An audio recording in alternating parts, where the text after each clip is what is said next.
Welcome to our channel. Today we how to disable Google Drive versioning for cleaner brand asset history step by step clearly. Open your Google Drive account in your web browser. Locate the brand asset file for which you want to disable versioning. Right-click on the file to open the context menu. Select Manage Versions from the options listed. In the version history pop-up, review the existing versions of the file. If necessary, download any previous versions you might want to keep. Click on the three vertical dots in the upper right corner of the version history pop-up. Select Disable Version History from the drop-down menu.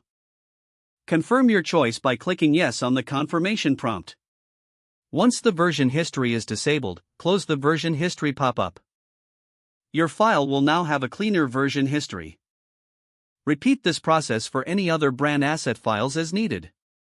Ensure that you establish a new routine for maintaining your brand assets moving forward. If the page does not load, refresh the browser or try again in a private or incognito window.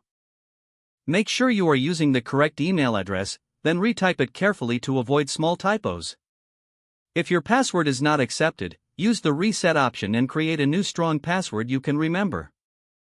Check your spam folder for verification or security emails, then complete any requested confirmation steps.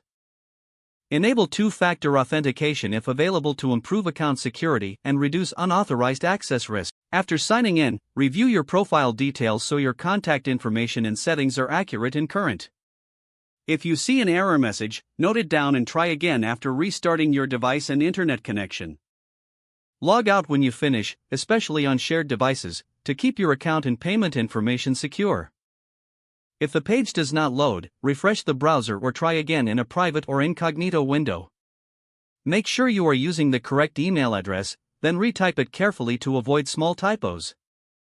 If your password is not accepted, use the reset option and create a new strong password you can remember. Check your spam folder for verification or security emails, then complete any requested confirmation step. Enable two-factor authentication if available to improve account security and reduce unauthorized access risk. After signing in, review your profile details so your contact information and settings are accurate and current. If you see an error message, note it down and try again after restarting your device and internet connection. Don't forget to like this video and subscribe to our channel for more step-by-step tech guides.